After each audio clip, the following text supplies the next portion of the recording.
Section 2. Research Aptitude. NTA NET JRF Lecture. By Dr. Anjani Kumar. Research. Meaning of research. First, we should start from the word research. This word is made up by adding re as a prefix to the word search. Search is to make known of an existent unknown thing. Therefore, research, search of searched, means to elicit some facts out of a known thing. Research is an essential as well as a powerful tool leading towards progress. The curious nature of man prompts him to uncover the mysteries of nature. He tried his best to make those mysteries into notice. He establishes some truths of these mysteries by applying his cause and effect method. This is the way of research. The arrival of modern era has brought some superior developments in all aspects of human life. Consequently, the methods and meaning of research has also taken a different shape than it was before.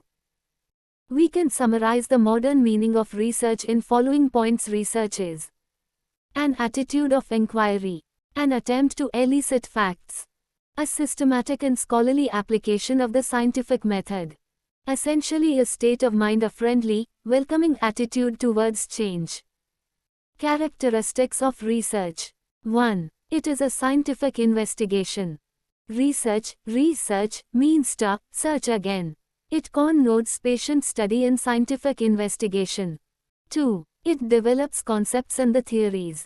One reason for conducting research is to develop and evaluate concepts and the theories.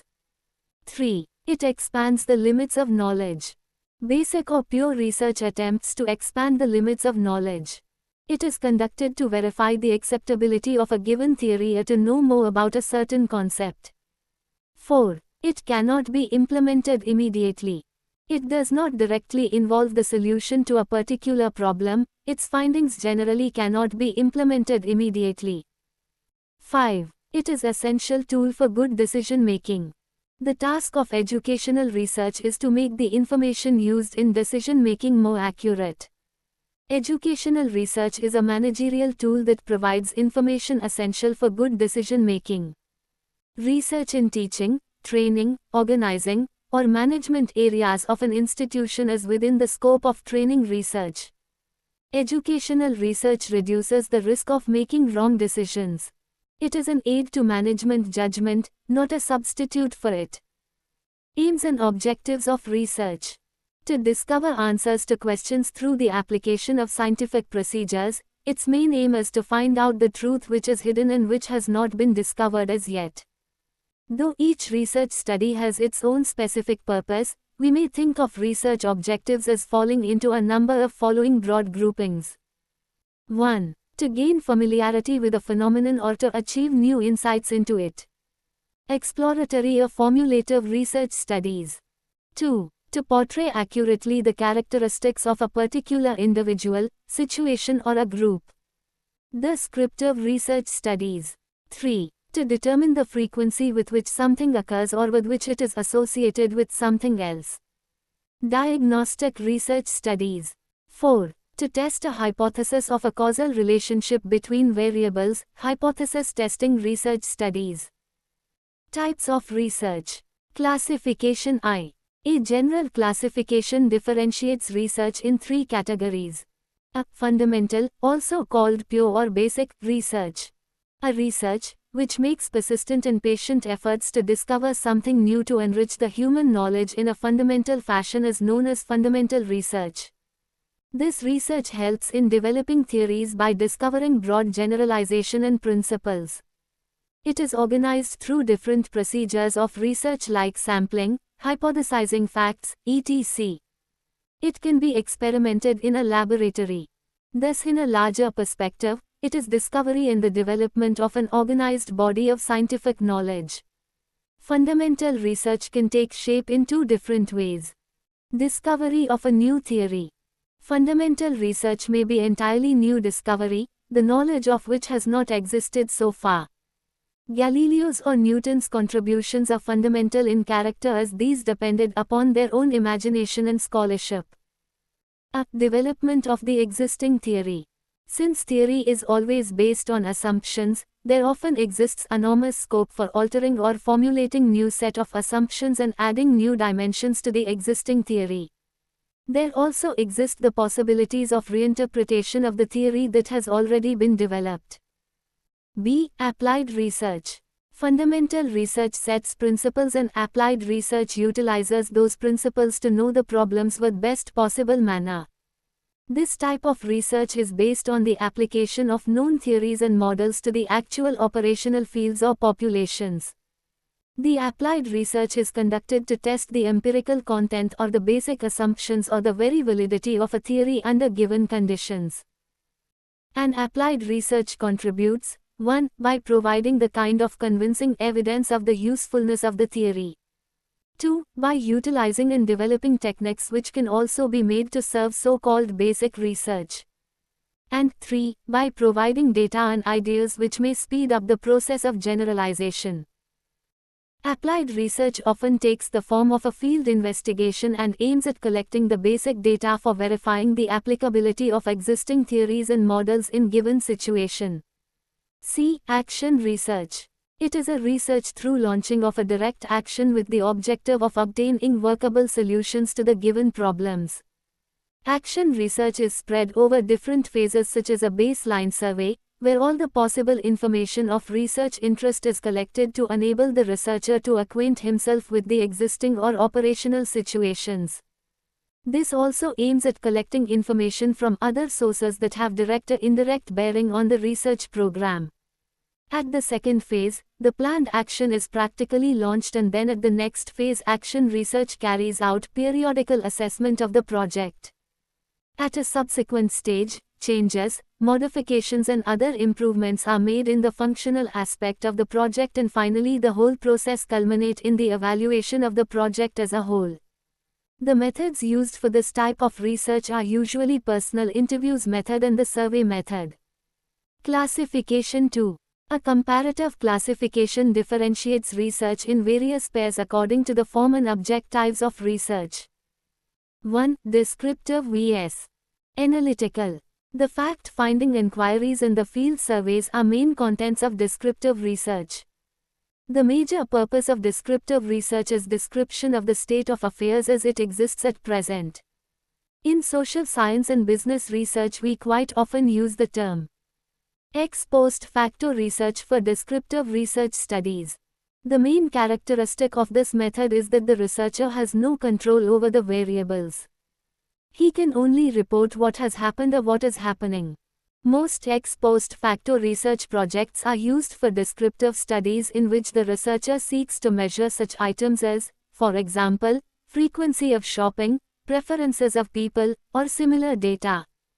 Ex post facto studies also include attempts by researchers to discover causes even when they cannot control the variables.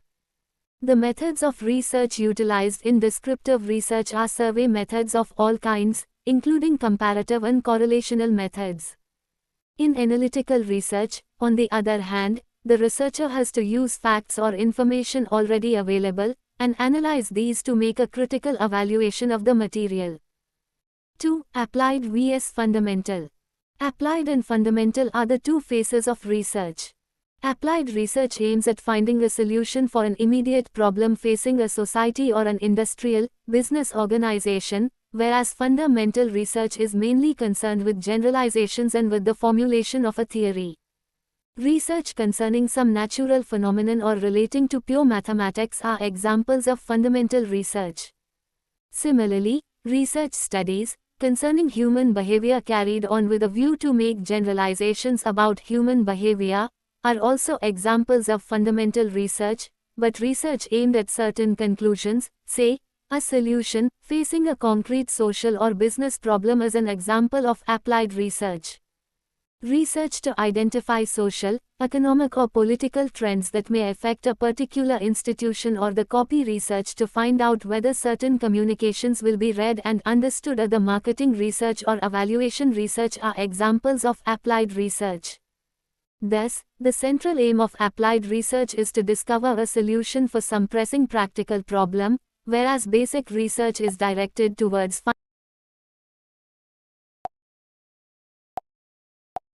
Thus, the central aim of applied research is to discover a solution for some pressing practical problem, whereas basic research is directed towards finding information that has a broad base of application and thus, adds to the already existing organized body of scientific knowledge. 3. Quantitative vs. qualitative. Measurement of quantity is followed by quantitative research. It is applicable to phenomena that can be expressed in terms of quantity. Qualitative research, on the other hand, is concerned with qualitative phenomenon, i.e., phenomena relating to or involving quality or kind. For instance, when we are interested in investigating the reasons for human behavior, i.e., why people think or do certain things, we quite often talk of motivation research, an important type of qualitative research. This type of research aims at discovering the underlying motives and desires, using in-depth interviews for the purpose. Other techniques of such research are word association tests, sentence completion tests, story completion tests and similar other projective techniques. Attitude or opinion research, i.e., research designed to find out how people feel or what they think about a particular subject or institution, is also qualitative research. Qualitative research is especially important in the behavioral sciences, where the aim is to discover the underlying motives of human behavior. 4. Conceptual vs. empirical. The research, which is based on some ideas on theory, is known as conceptual research. It is generally used by philosophers and thinkers to develop new concepts or to reinterpret existing ones. On the other hand, empirical research relies on experience or observation alone, often without due regard for system and theory. It is data-based research, coming up with conclusions which are capable of being verified by observation or experiment. We can also call it as experimental type of research. In such a research, it is necessary to get at facts first-hand, at their source, and actively to go about doing certain things to stimulate the production of desired information. I. Ex post facto research. E. Field investigation research. V. Evaluation research. N. E. Laboratory or experimental research. IV. Survey research. V. Action research. Classification 3. The present view of categorizing research is somewhat different. The research these days is categorized as I. Ex post facto research. Ex post facto research is systematic empirical inquiry based on a scientific and analytical examination of dependent and independent variables. Independent variables are studied in retrospect for seeking possible and plausible relations and the likely effects that the changes in independent variables produce on a single or a set of dependent variables. In ex post research, the researcher's control on the behavior of independent variables is very weak and in many cases no control is possible. Ex post facto research, therefore, has to take things as these are and examine separately or wholly their impact on the explained variables. E. Laboratory or experimental research. By definition, research of this type is confined to laboratory experiments alone. The basic feature of such research is that there exists a possibility of exercising control over independent variables and isolating their influences for plausible explanations. A laboratory experiment is a research study in which the variance of all or nearly all of the possible influential independent variables not pertinent to the immediate problem of the investigation is kept at a minimum. Laboratory experiments usually help to discover relations under pure and contaminated conditions. These are also treated as testifiable from known theories and models and are also held as competent to refine or modify the existing theories and related hypotheses. For these purposes, experimental research is most often carried out in the field of physical sciences. Social sciences theories and models can be verified, refined and redesigned only when field situations are taken into account. E. Field investigation research. A field experiment is a research study in a realistic situation in which one or more independent variables are manipulated by the experimenter under as carefully controlled conditions as the situation will permit. Where the laboratory experiment has a maximum of control, most field studies must operate with less control factor that is often a severe handicap to the experiment. The weaknesses of field experiment, therefore, are of practical nature. The control cannot be held as very tight. The investigator himself works under several influences and may at times be faced with unpleasant situations, and the independent variables may get significantly affected by uncontrolled environmental influences. Field experimental studies are an important part of the applied research which, at times, play an important role in pointing out the nature and direction of the refinements required for an existing doctrine. A practical difficulty in this research is randomization of units in the given population. Unless the field of operation has been selected in an objective and scientific manner, the investigations may not proceed on the lines desired by the researcher. IV. Survey research. Survey research is approached through the methods of personal interviews, mailed questionnaires and personal discussions besides indirect oral investigation. These days this type of research is held to be significant in making valuable contribution to social sciences research methodology. It has directly helped in the improvement of the sampling procedures and their applicability to real-world situations besides also suggesting improvements in resolving the complex situations to unambiguous experimentation with a view to obtain research findings.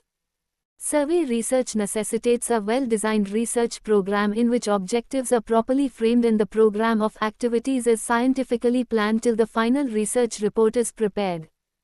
This type of research has the advantage of greater scope in the sense that a larger volume of information can be controlled from a very large population.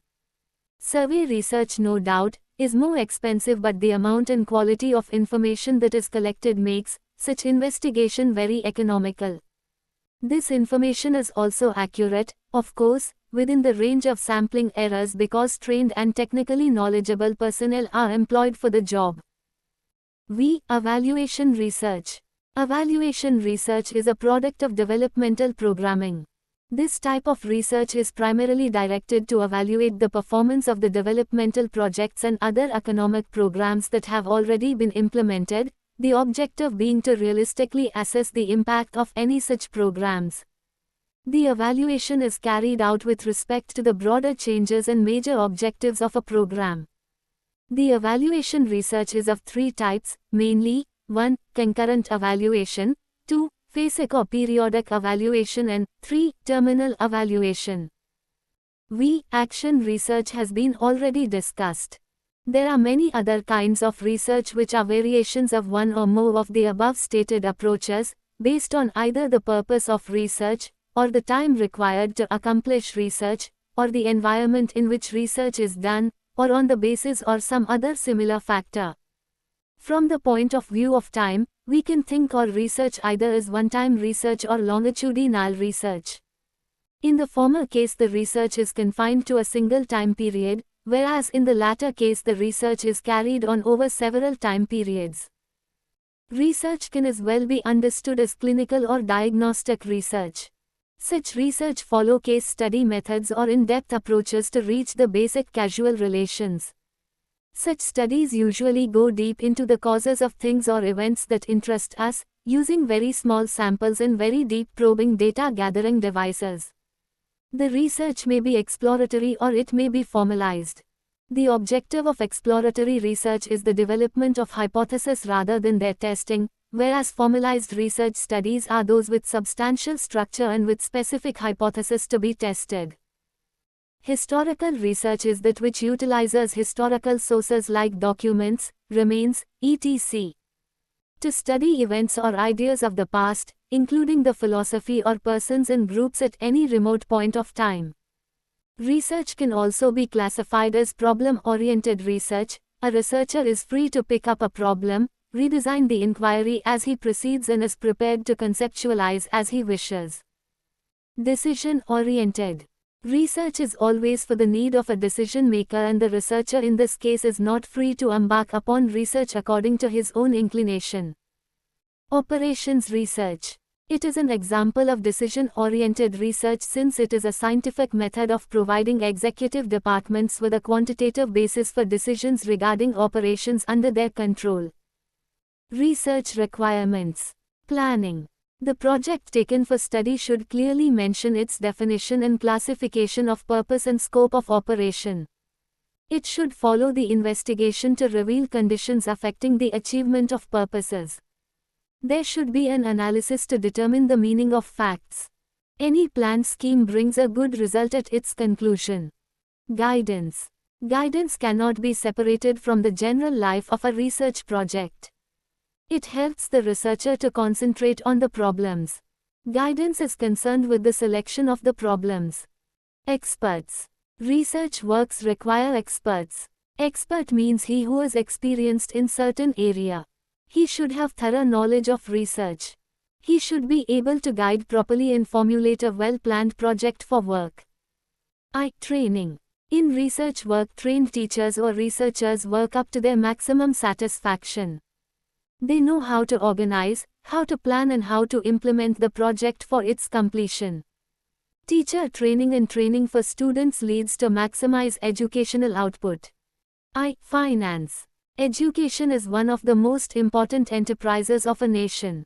It is concerned with the whole population. So new problems taken for study require financial help from the state for its better progress. References. For any research project, references should be followed.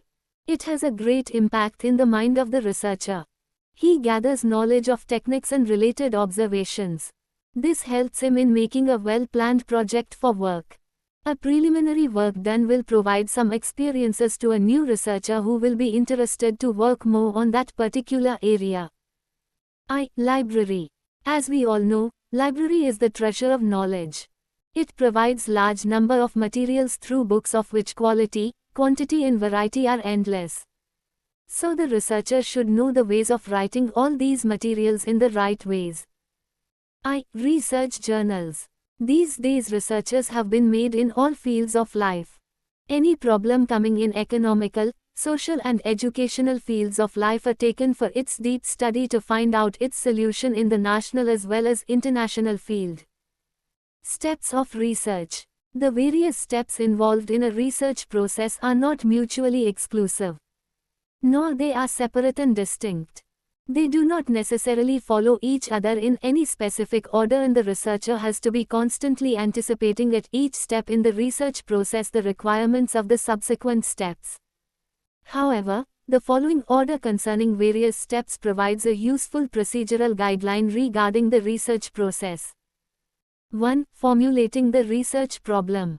2. Extensive literature survey. 3. Developing the hypothesis. 4. Preparing the research design. 5. Determining sample design. 6. Collecting the data. 7. Execution of the project. 8. Analysis of data. 9. Hypothesis testing. 10. Generalizations and interpretation. And 11. Preparation of the report for presentation of the results, i.e., formal write-up of conclusions reached.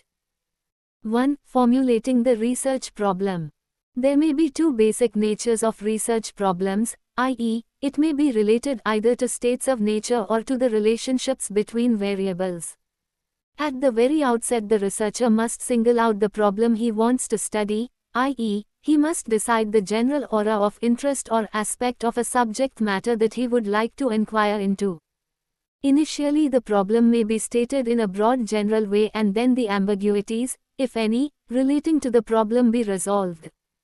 Then, the feasibility of a particular solution has to be considered before a working formulation of the problem can be set up. The formulation of a general topic into a specific research problem, thus, constitutes the first step in a scientific inquiry. Essentially, two steps are involved in formulating the research problem, viz., understanding the problem thoroughly, and rephrasing the same into meaningful terms from an analytical point of view. The best way of understanding the problem is to discuss it with one's own colleagues or with those having some expertise in the matter. Figure: research process in flowchart. The researcher must at the same time examine all available literature to get himself acquainted with the selected problem. He may review two types of literature: the conceptual literature concerning the concepts and theories, and the empirical literature consisting of studies made earlier which are similar to the one proposed. The basic outcome of this review will be the knowledge as to what data and other materials are available for operational purposes, which will enable the researcher to specify his own research problem in a meaningful context.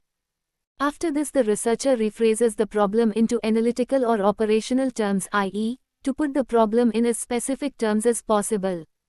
This task of formulating, or defining, a research problem is a step of greatest importance in the entire research process. The problem to be investigated must be defined unambiguously, for that will help discriminating relevant data from irrelevant ones. Care must, however, be taken to verify the objectivity and validity of the background facts concerning the problem. Formulation of the problem often follows a sequential pattern where a number of formulations are set up, each formulation more specific than the preceding one, each one phrased in more analytical terms, and each more realistic in terms of the available data and resources. 2. Extensive literature survey. Once the problem is formulated, a brief summary of it should be written down. It is compulsory for a research worker writing a thesis for a PhD degree to write a synopsis of the topic and submit it to the necessary committee or the research board for approval.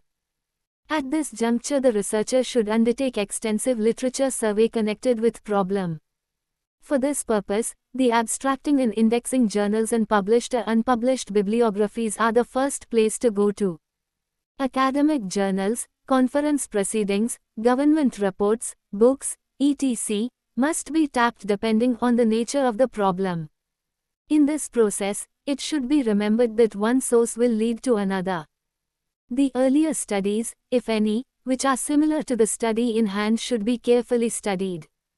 A good library will be a great help to the researcher at this stage. 3. Development of working hypotheses. Working hypothesis is tentative assumption made in order to draw out and test its logical or empirical consequences. After extensive literature survey, researcher should state in clear terms the working hypothesis or hypothesis. As such, the manner in which research hypotheses are developed is particularly important since they provide the focal point for research. They also affect the manner in which tests must be conducted in the analysis of data. Following approaches describe the development of working hypothesis: a. Discussions with colleagues and experts about the problem, its origin and the objectives in seeking a solution. B. Examination of data and records, if available, concerning the problem for possible trends, peculiarities and other clues. C. Review of similar studies in the area or of the studies on similar problems. D. Exploratory personal investigation, which involves original field interviews on a limited scale with interested parties and individuals with a view to secure greater insight into the practical aspects of the problem. 4. Preparing the research design. There are several research designs, such as experimental and non-experimental hypothesis testing. Experimental designs can be either informal designs or formal designs, out of which the researcher must select one for his own project. The preparation of the research design, appropriate for a particular research problem, involves usually the consideration of the following: I. The means of obtaining the information. E. The availability and skills of the researcher and his staff, if any. E. Explanation of the way in which selected means of obtaining information will be organized and the reasoning leading to the selection.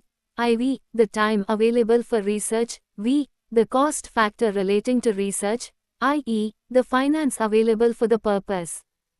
5. Determining sample design. The items selected constitute what is technically called a sample. The researcher must decide the way of selecting a sample, or what is popularly known as the sample design. In other words, a sample design is a definite plan determined before any data are actually collected for obtaining a sample from a given population. Thus, the plan to select 12 among a city's 200 drug stores in a certain way constitutes a sample design. Samples can be either probability samples or non-probability samples. With probability samples, each element has a known probability of being included in the sample, but the non-probability samples do not allow the researcher to determine this probability. Probability samples are those based on simple random sampling, systematic sampling, stratified sampling, Cluster, area sampling, whereas non-probability samples are those based on consensus sampling, judgment sampling and quota sampling techniques. A brief mention of the important sample designs is described below. I. Deliberate sampling. This sampling method involves purposive or deliberate selection of particular units of the universe for constituting a sample which represents the universe. Therefore, this is also known as purposive or non-probability sampling. When population elements are selected for inclusion in the sample based on the case of access, it can be called convenience sampling. If a researcher wishes to secure data from, say, gasoline buyers, he may select a fixed number of petrol stations and may conduct interviews at these stations. This would be an example of convenience sample of gasoline buyers. At times such a procedure may give very biased results, particularly when the population is not homogeneous.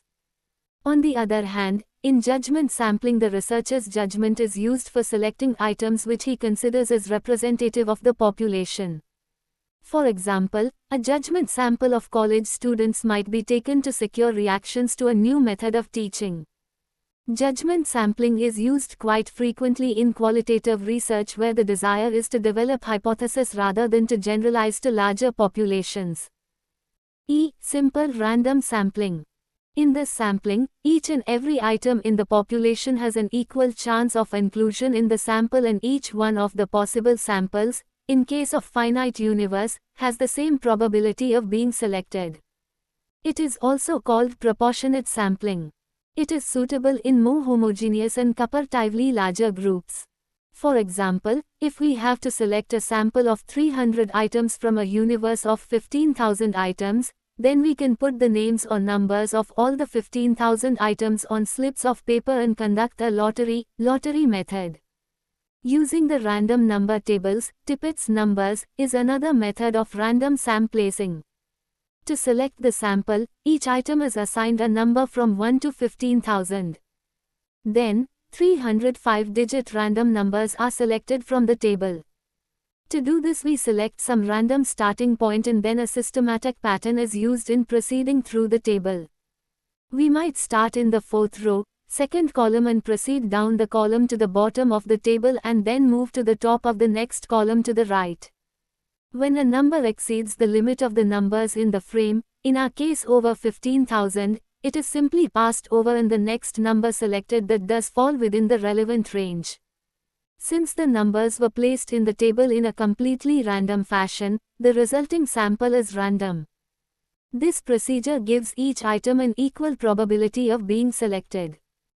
Systematic sampling. In some instances, the most practical way of sampling is to select every 15th name on a list, every 10th house on one side of a street, and so on. Sampling of this type is known as systematic sampling. An element of randomness is usually introduced into this kind of sampling by using random numbers to pick up the unit with which to start. This procedure is useful when sampling frame is available in the form of a list. In such a design, the selection process starts by picking some random point in the list and then every north element is selected until the desired number is secured. Stratified sampling. If the population from which a sample is to be drawn does not constitute a homogeneous group, then stratified sampling technique is applied so as to obtain a representative sample. In this technique, the population is stratified into a number of non-overlapping subpopulations or strata and sample items are selected from each stratum. If the items selected from each stratum is based on simple random sampling, the entire procedure, first stratification and then simple random sampling, is known as stratified random sampling. Quota sampling. In stratified sampling, the cost of taking random samples from individual strata is often so expensive that interviewers are simply given quota to be filled from different strata, the actual selection of items for sample being left to the interviewer's judgment. This is called quota sampling. The size of the quota for each stratum is generally proportionate to the size of that stratum in the population.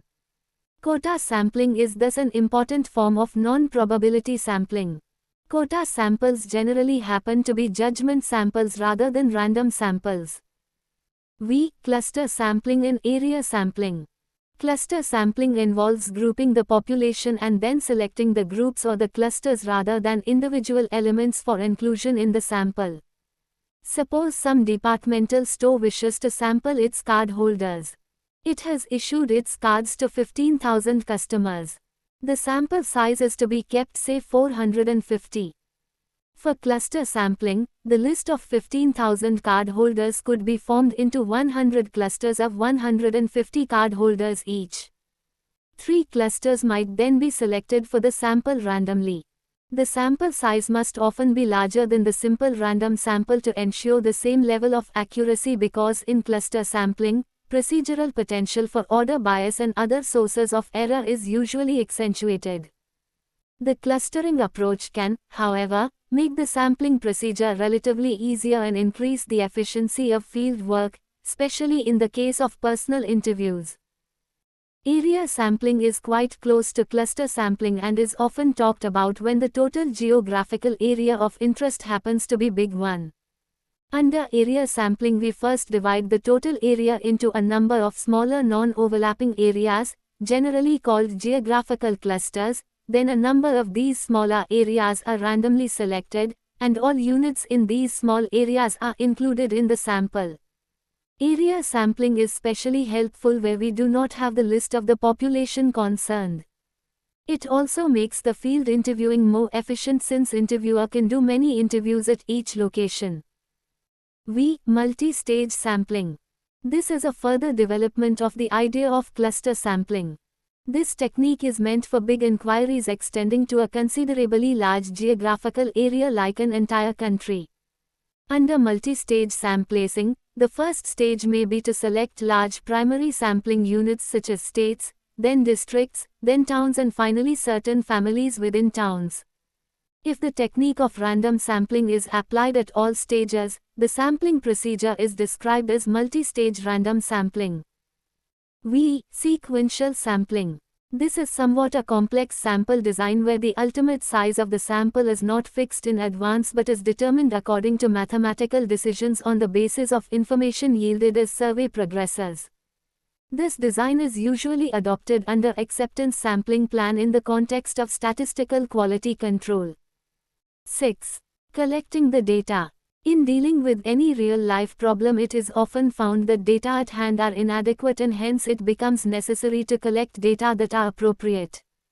There are several ways of collecting the appropriate data which differ considerably in context of money costs, time and other resources at the disposal of the researcher. Primary data can be collected either through experiment or through survey. If the researcher conducts an experiment, he observes some quantitative measurements, or the data, with the help of which he examines the truth contained in his hypothesis. But in the case of survey, data can be collected by any one or more of the following ways. Through personal interviews, IV, by mailing of questionnaires, I, by observation, through telephone interviews, V, through schedules. 7. Execution of the project. Execution of the project on the correct lines is necessary to collect adequate and dependable data. The researcher should see that the project is executed in a systematic manner and in time. If the survey is to be conducted by means of structured questionnaires, data can be readily machine processed.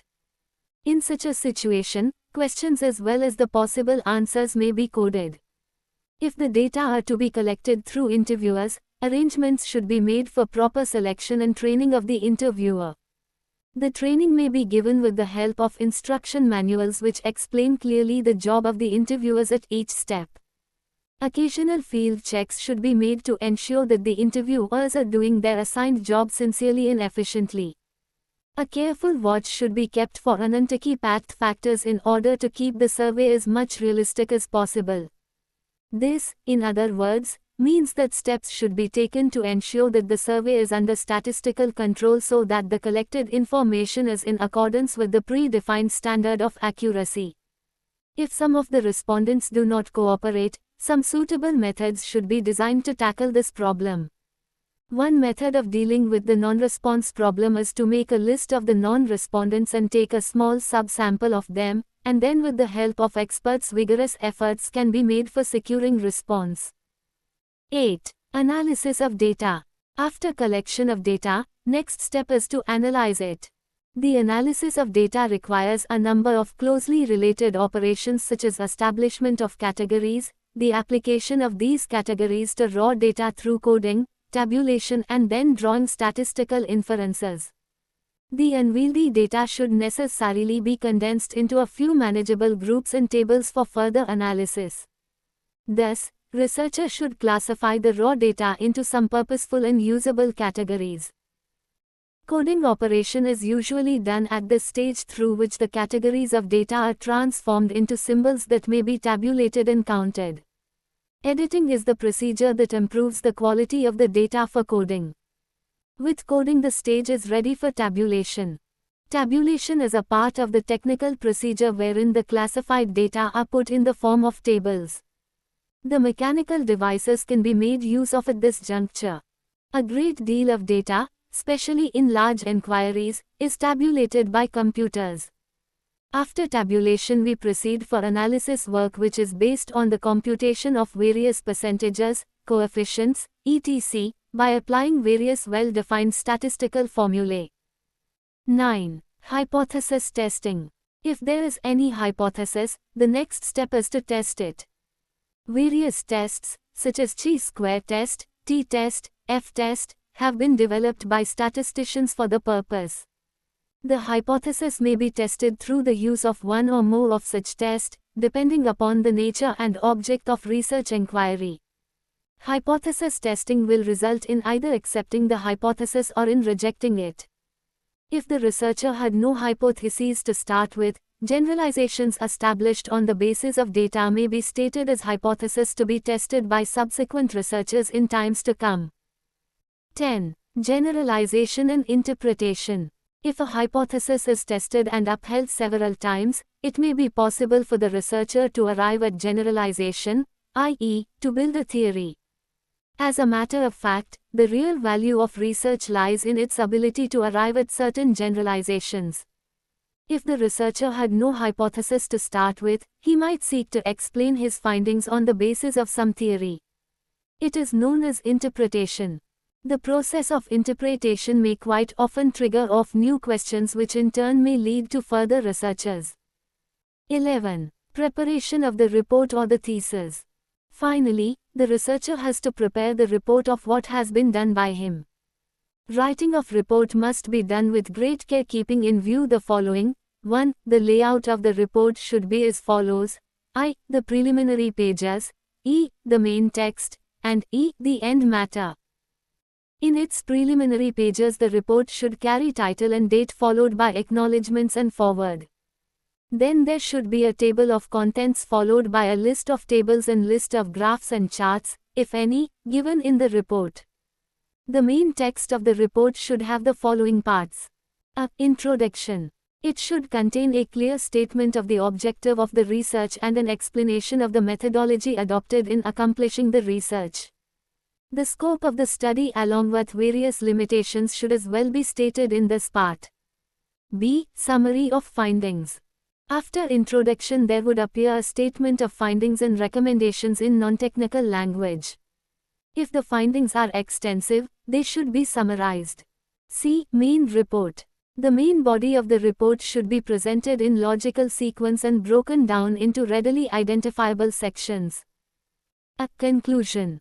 Towards the end of the main text, researcher should again put down the results of his research clearly and precisely. In fact, it is the final summing up. At the end of the report, appendices should be enlisted in respect of all technical data. Bibliography, i.e., list of books, journals, reports, etc., consulted, should also be given in the end. Index should also be given specially in a published research report. 2. Report should be written in a concise and objective style in simple language, avoiding vague expressions such as "it seems," "there may be," and the like.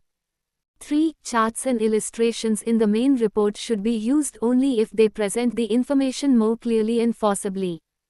4. Calculated confidence limits must be mentioned, and the various constraints experienced in conducting research operations may as well be stated. Methods of research.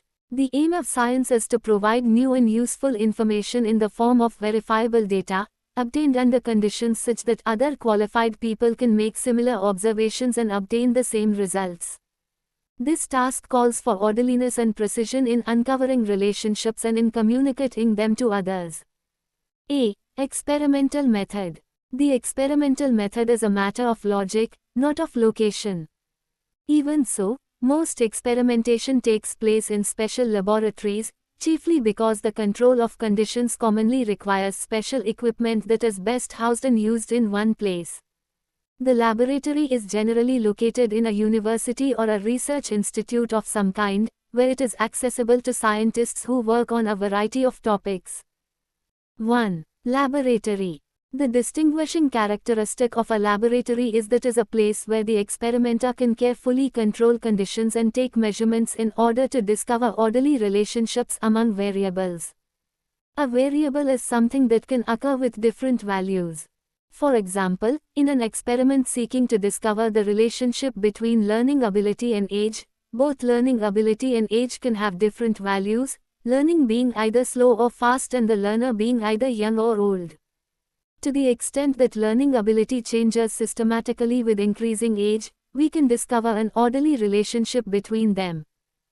2. Variables. The ability to exercise practice control over variables distinguishes the experimental method from other methods of observation. If the experimenter seeks to discover whether learning ability depends on the amount of sleep a person has had, he can control the amount of sleep by arranging to have several groups of subjects spend the night in the laboratory. One group might be allowed to go sleep at 11 p.m., another at 1 a.m., and the third group might be kept awake until 4 a.m. By waking all the subjects at the same time and giving each the same learning task, the experimenter can determine whether the subjects with more sleep master the task more quickly than those with less sleep. In this study, the different amounts of sleep are the antecedent conditions, the learning performances are the results of these conditions. We call the antecedent condition the independent variable because it is independent of what the subject does. The variable affected by changes in the antecedent conditions is called the dependent variable. In psychological research, the dependent variable is usually some measure of the subject's behavior. The phrase, is a function of, is used to express the dependency of one variable on another. Thus, for the experiment above, we could say the subject's ability to master a task is a function of the amount of sleep he has had. From the point of view of science, the existence of a correlation between two variables can be very useful. This is so because when a correlation exists, it is possible to predict one variable from information about one or more other variables. The ability to make such predictions is one important goal of science. Correlations range from -1.00 to +1.00, and the more they depart from zero, the stronger the correlation. Positive correlations indicate that as one variable increases, the other increases too. Negative correlation indicates that as one variable increases, the other decreases. This is correlational method. 3. Degree of control. The degree of control possible in the laboratory makes a laboratory experiment the preferred scientific method when it can be used appropriately. Precision instruments are usually necessary in order to control stimuli and to obtain exact data.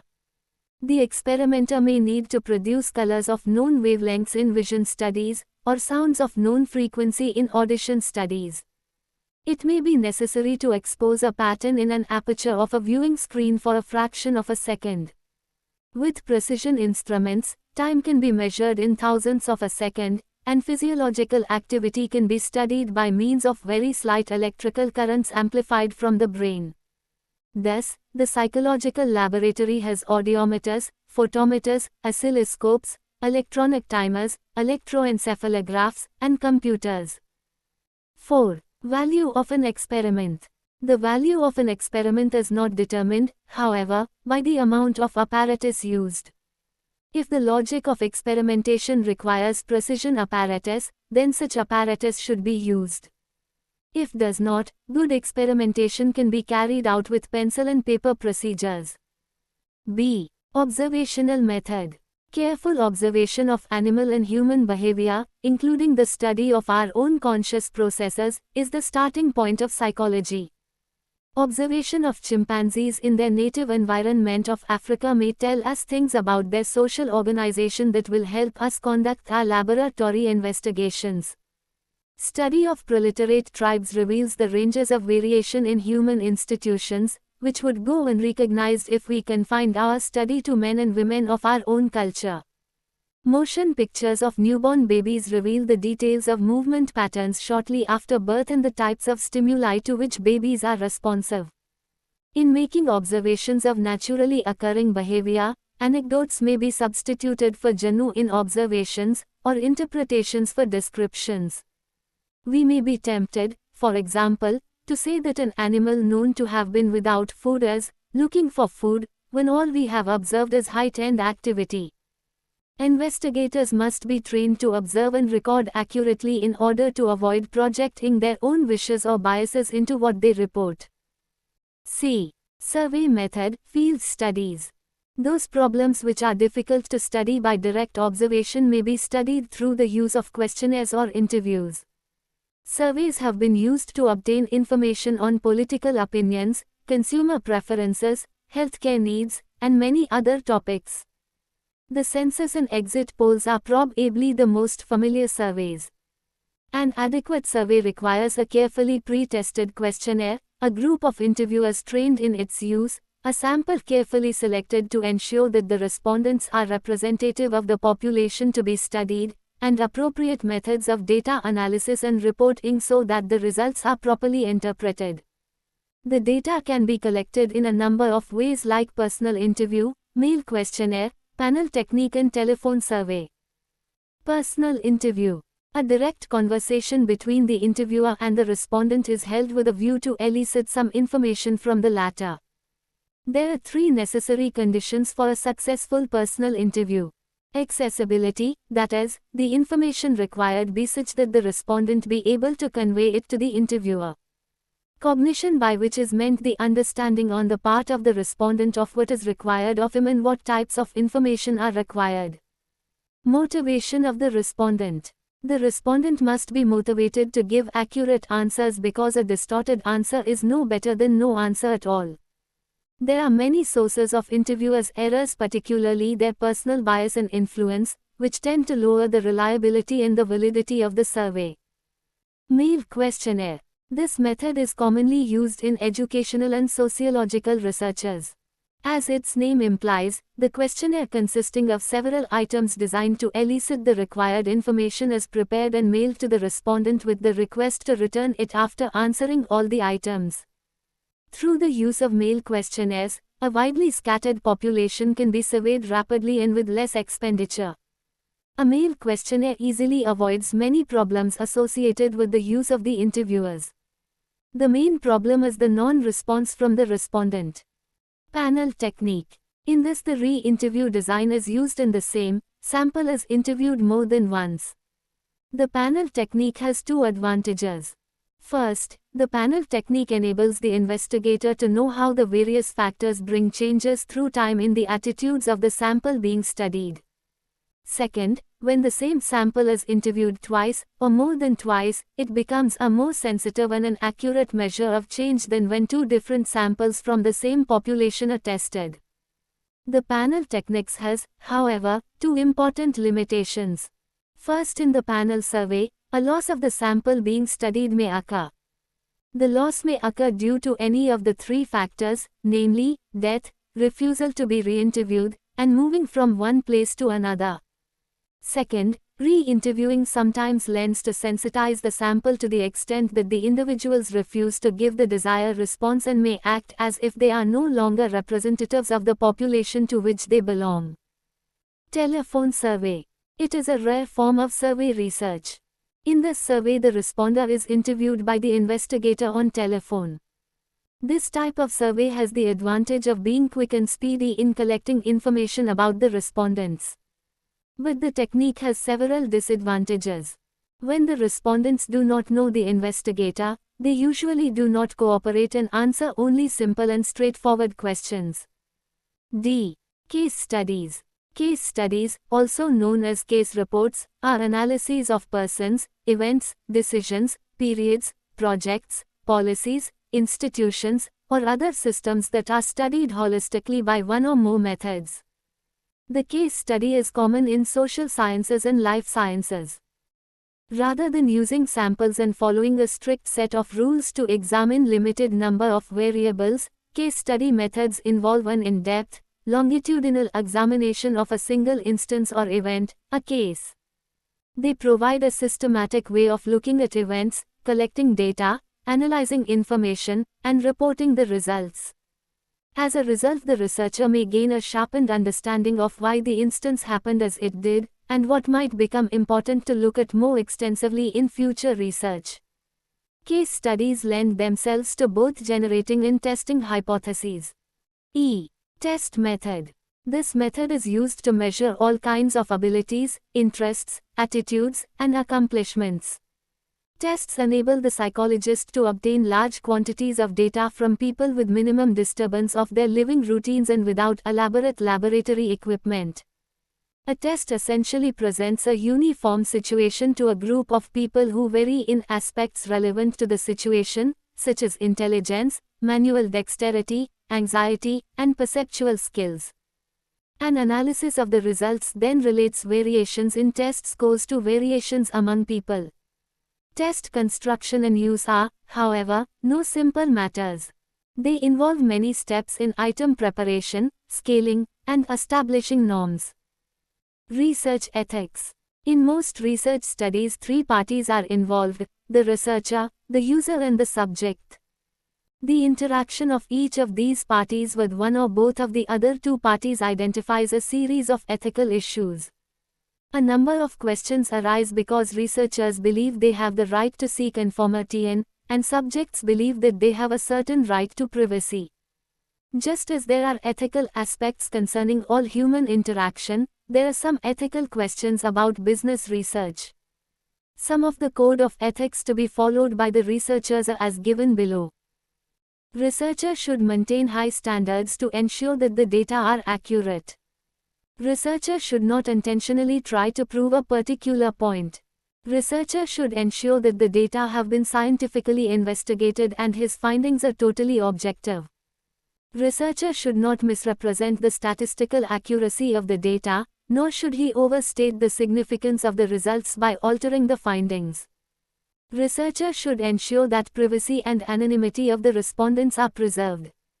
Researcher, prior to entering business research, should check for code of ethics set out by the professional associations.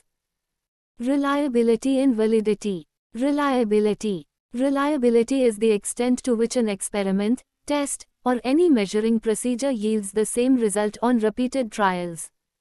For researchers, four key types of reliability are: equivalency reliability. Equivalency reliability is the extent to which two items measure identical concepts at an identical level of difficulty.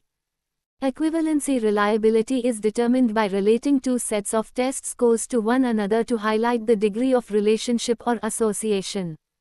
In quantitative studies, a correlation coefficient, R, is used. For example, a researcher studying university English students happened to notice that when some students were studying for finals, their holiday shopping began. Intrigued by this, the researcher attempted to observe how often, or to what degree, these two behaviors co-occurred throughout the academic year. The researcher used the results of the observations to assess the correlation between studying throughout the academic year and shopping for gifts. The researcher concluded there was poor equivalency reliability between the two actions. In other words, studying was not a reliable predictor of shopping for gifts. Stability reliability. Stability reliability, sometimes called test, retest reliability, is the agreement of measuring instruments over time. To determine stability, a measure or test is repeated on the same subjects at a future date. Results are compared and correlated with the initial test to give a measure of stability. An example of stability reliability would be the method of maintaining weights used by the Bureau of Indian Standards. Platinum objects of fixed weight, 1 kg etc., are kept locked away. Once a year they are taken out and weighed, allowing scales to be reset so they are weighing accurately. Keeping track of how much the scales are off from year to year establishes a stability reliability for these instruments. Internal consistency. Internal consistency is the extent to which tests or procedures assess the same characteristic, skill or quality. It is a measure of the precision between the observers or of the measuring instruments used in a study. For example, a researcher designs a questionnaire to find out about college students' dissatisfaction with a particular textbook. Analyzing the internal consistency of the survey items dealing with dissatisfaction will reveal the extent to which items on the questionnaire focus on the notion of dissatisfaction. Inter-rater reliability. It is the extent to which two or more individuals, coders or raters, agree. Inter-rater reliability addresses the consistency of the implementation of a rating system. A test of inter-rater reliability would be the following scenario. Two or more researchers are observing a high school classroom. If one researcher gives a 1 to a student response, while another researcher gives a 5, obviously the inter-rater reliability would be inconsistent. Inter-rater reliability is dependent upon the ability of two or more individuals to be consistent. Training, education and monitoring skills can enhance inter-rater reliability. Validity. Validity refers to the degree to which a study accurately reflects or assesses the specific concept that the researcher is attempting to measure. While reliability is concerned with the accuracy of the actual measuring instrument or procedure, validity is concerned with the study's success at measuring what the researchers set out to measure. Researchers should be concerned with both external and internal validity. External validity refers to the extent to which the results of a study are generalizable or transferable. Internal validity refers to 1. The rigor with which the study was conducted, e.g., the study's design, the care taken to conduct measurements, and decisions concerning what was and wasn't measured, and 2. The extent to which the designers of a study have taken into account alternative explanations for any causal relationships they explore. Scholars discuss several types of internal validity. Face validity. Face validity is concerned with how a measure or procedure appears. Does it seem like a reasonable way to gain the information the researchers are attempting to obtain? Does it seem well designed? Does it seem as though it will work reliably? Unlike content validity, face validity does not depend on established theories for support. Criterion-related validity. Criterion-related validity, also referred to as instrumental validity, is used to demonstrate the accuracy of a measure or procedure by comparing it with another measure or procedure which has been demonstrated to be valid. Construct validity. Construct validity seeks agreement between a theoretical concept and a specific measuring device or procedure. For example, a researcher inventing a new IQ test might spend a great deal of time attempting to define intelligence in order to reach an acceptable level of construct validity. Content validity. Content validity is based on the extent to which a measurement reflects the specific intended domain of content. Content validity is illustrated using the following examples. Researchers aim to study mathematical learning and create a survey to test for mathematical skill. If these researchers only tested for multiplication and then drew conclusions from that survey, their study would not show content validity because it excludes other mathematical functions. Paper, article, workshop, seminar, conference and symposium. Paper. Research paper may refer to academic paper, also called scholarly paper, which is published in academic journals and contains original research results or reviews existing results. Term paper, written by college students. Thesis or dissertation, a document submitted in support of a candidature for a degree or professional qualification, presenting the author's research and findings. Scholarly paper. In academic publishing, a paper is an academic work that is usually published in an academic journal. It contains original research results or reviews existing results. Such a paper, also called an article, will only be considered valid if it undergoes a process of peer review by one or more referees, who are academics in the same field, who check that the content of the paper is suitable for publication in the journal. A paper may undergo a series of reviews, additions and resubmissions before finally being accepted or rejected for publication. This process typically takes several months. Next, there is often a delay of many months, or in some subjects, over a year, before an accepted manuscript appears. Some journals, particularly newer ones, are now published in electronic form only.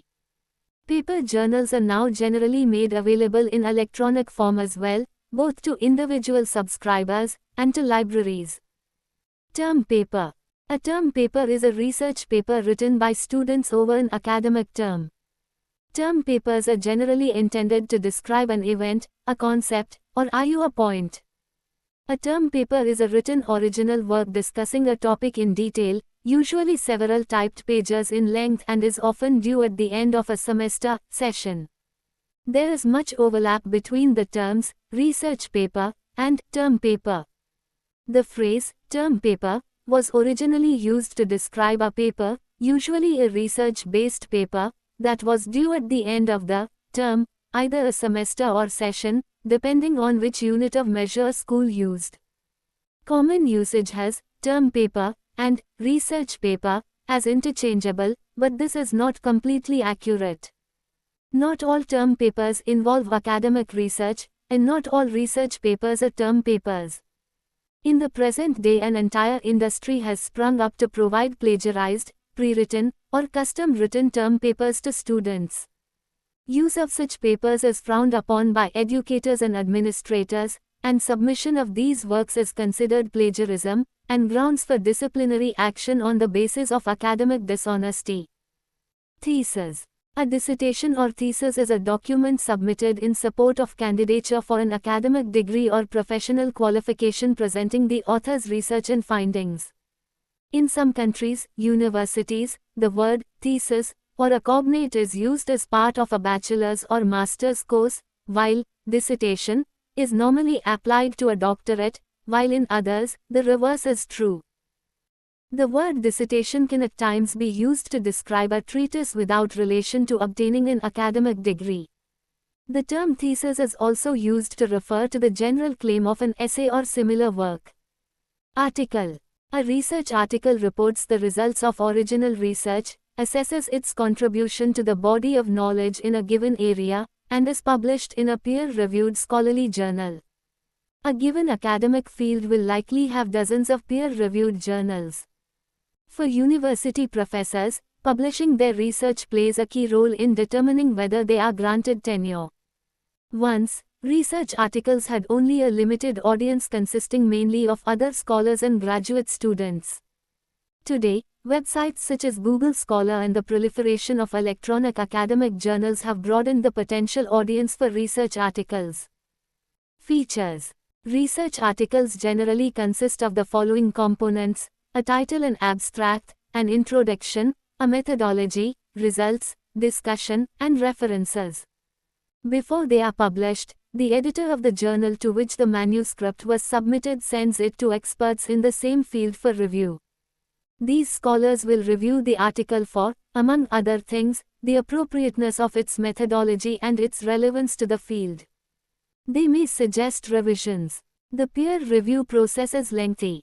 It may be a year or longer between the time an article is submitted and its publication.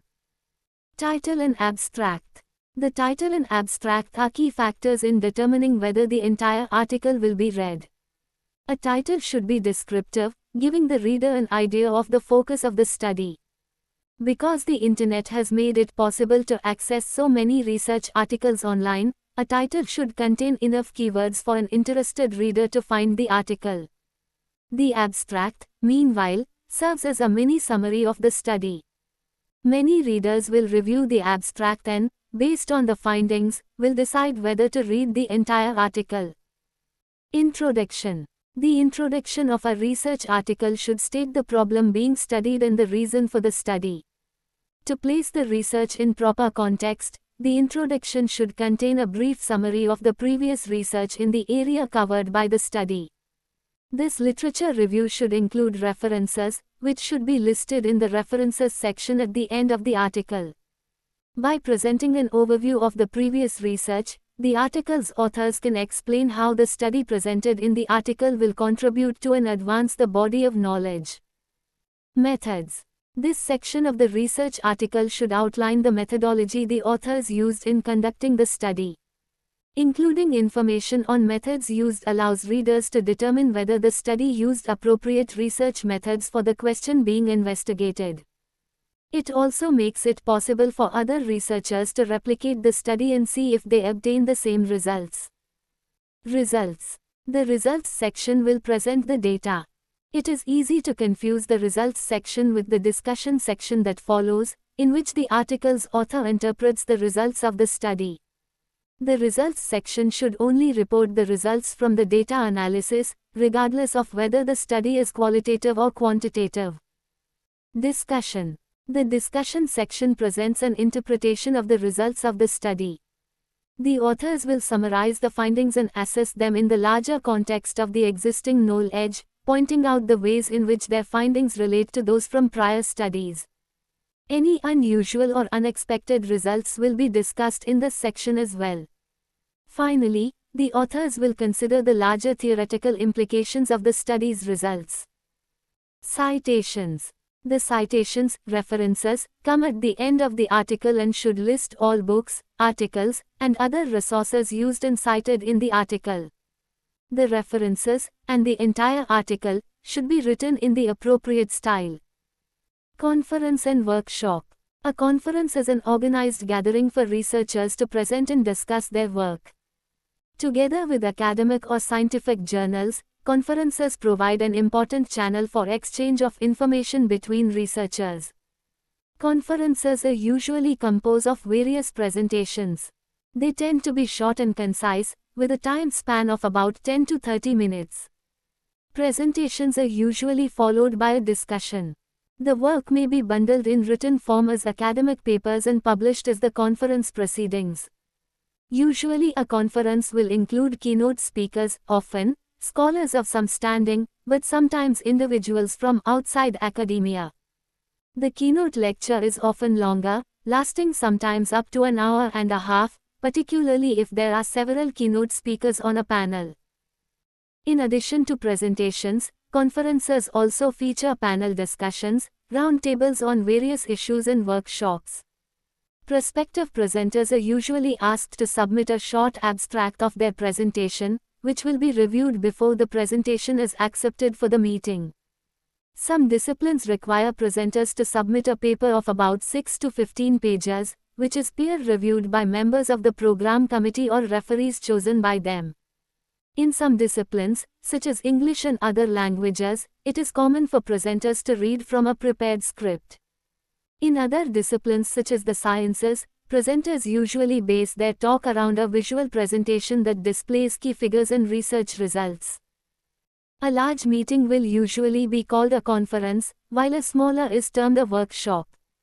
They might be single-track or multiple-track, where the former has only one session at a time, while a multiple-track meeting has several parallel sessions with speakers in separate rooms speaking at the same time. At some conferences, social or entertainment activities such as tours and receptions can be part of the program. Business meetings for learned societies or interest groups can also be part of the conference activities.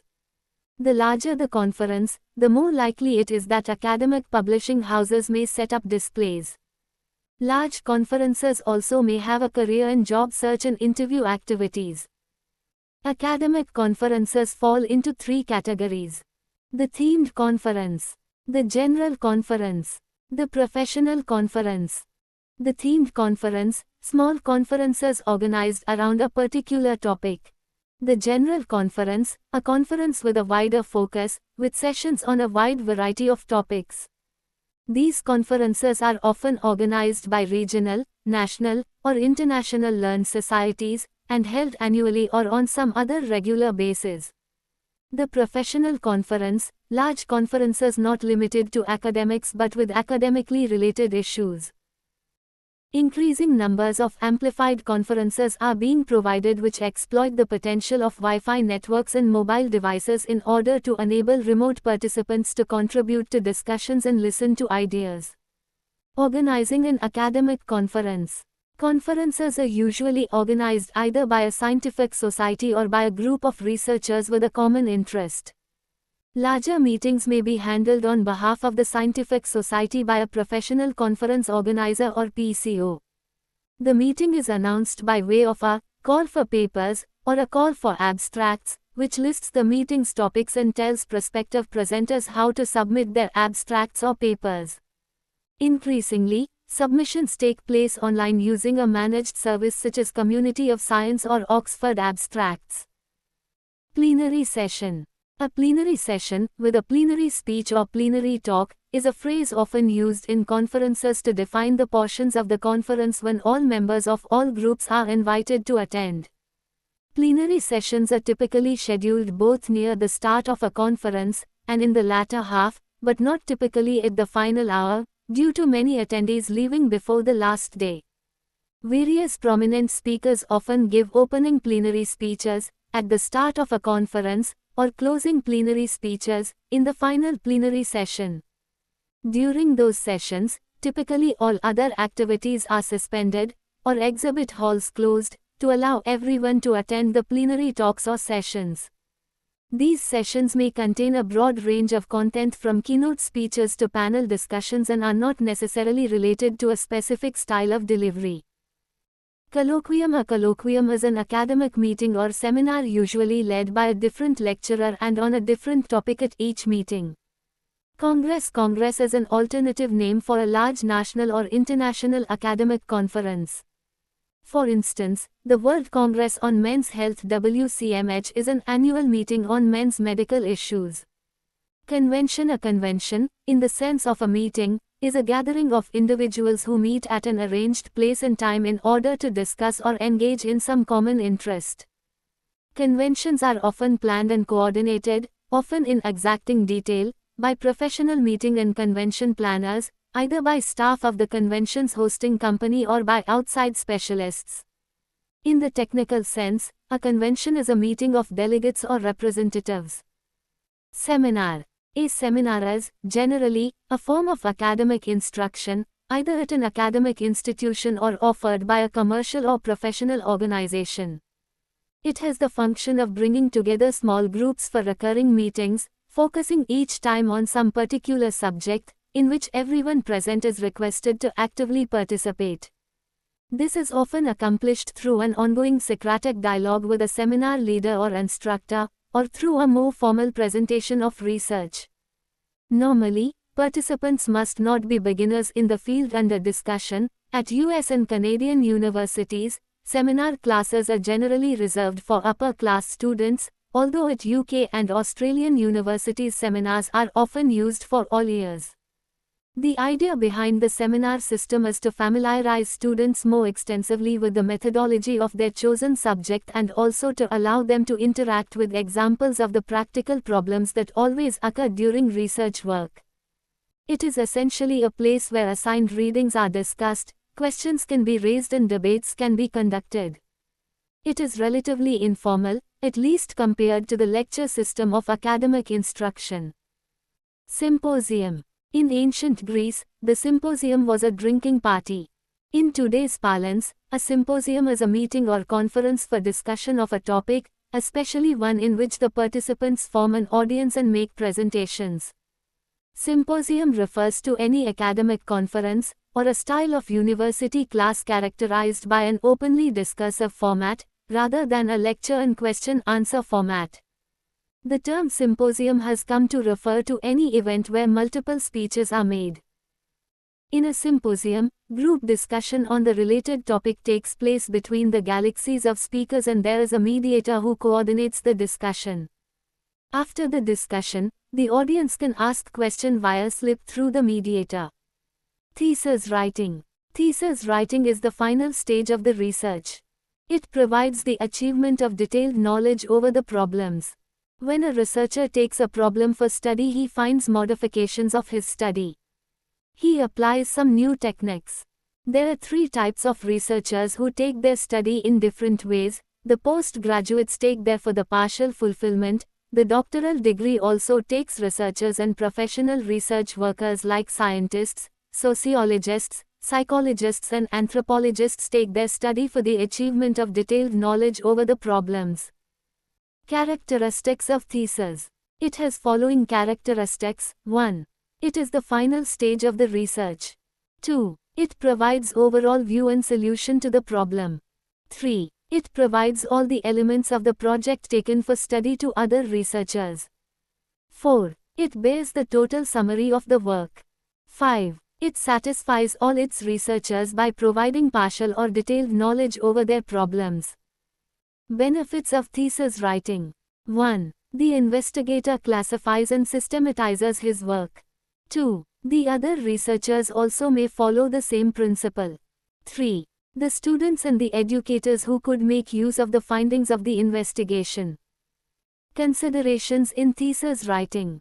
The researcher takes some major considerations which help him in writing the report in a very developed way. I. What should the general structure of his report be? E. What form should the development, evaluation and organization of his ideas take? E. What language medium should he use for his report? IV. What other media can he use for reinforcing his verbal report? V. What steps should he take to get it typed correctly? Format of the thesis writing. For the preparation of research report, the researcher should follow some steps through which he will be able to make his report a critical and synthetic one. 1. Preliminary section. 2. Main body of the report. 3. Reference section. The preliminary section. A title page. Title page carries the name of the project. It should be clearly typed in capital letters. It should be beautifully printed or typed because it impresses the mind of the readers. It creates a curiosity among them to read the report. It bears the name of the topic, name of the author, the purpose of the study, the name of the institution and the date of presentation. B. Acknowledgement. At the time of the study, if the researcher has received help and assistance of others, he renders thanks to them. The acknowledgement should be simple in nature. C. Table of contents. He should clearly mention the procedures and steps of preparation of his study in content. In content he also makes his study specific and mentions the pages which hold the length of the chapters of the study. D. List of tables. A statistical analysis is more clear when it is mentioned through tables. E. List of figures. Examples and points may be given through figures by utilizing Roman numerals like I, E, E, etc. In all pages of preliminary section, body of the report, and reference section are numbered with Roman numerals. Main body. This section may be divided into 5 divisions. The first section of this branch introduces the topic. Introduction of the topic may follow the statement of the problem, significance or actual need of the problem for the study, purposes of the study and assumptions and limitations. All these steps in introduction of the topic should be carefully defined. The second section of the study analyzes the important literature related to the study. Previous studies, if any in the area, are taken for reviewing. The third section of the study explains the design of the study. The tools and techniques which are used for making the study smooth and to make the study systematic are described in detail. The source from where the data have been collected and the methods used for collecting data and devices used for collecting data should be clearly mentioned. It deals with the presentation and analysis of data. It is the most important stage of research project. Through textual discussions and tabular and graphic devices the data are analyzed and reported. It holds the summary and conclusions of the total work. After a critical discussion of the total project, the summary is drawn. It represents the most significant result of the investigation. The summary should be ideal in writing because it makes the readers interested to read whole project. Reference section.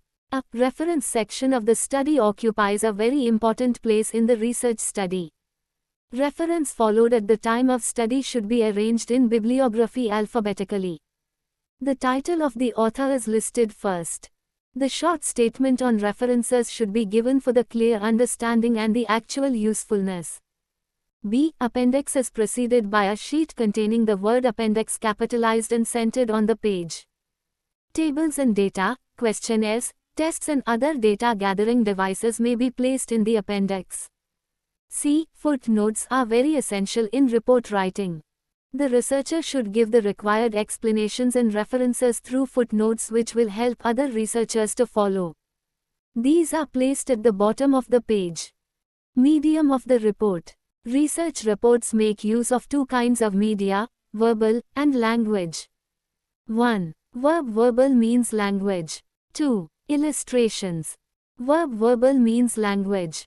Effective report writing is not an easy task. Even if skillful and experienced, investigators have to draft their report very carefully. They revise it many times before the final manuscript is ready. While preparing the report, a careful attention should be given on grammatical construction of the sentences.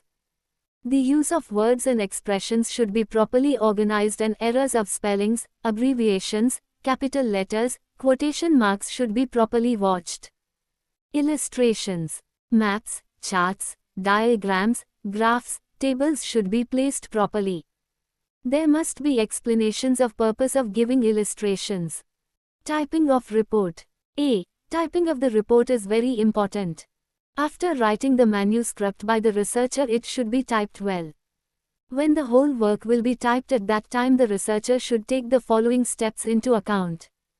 I. Typing sheets must be clean, distinct and legible. E. Strike over should not be made. E. Typing must be one-sided. IV. Headings should be typed in the center. V. Paragraphs. Quotations and footnotes should be mentioned in appropriate places. V. Dicto marks should not be used. V. An efficient typist should be engaged. V. After typing, the researcher should read it carefully. X. All copies of the report must be legible. X. When the typed report is ready, the researcher should check it carefully and make some corrections if errors are found. A. The following features of the report should be typed. A. Title page. B. Acknowledgement. C. Table of contents. D. List of tables. E. List of figures. F. Different chapters. G. Quotations. H. Footnotes. I. Tables. J. Figures. K. Bibliography. L. Appendix. M. Index. C. After the neat and careful typing of the report, the loose sheets will be systematically arranged through page marks and will be given for binding, which will be used as books for further reference. Thank you.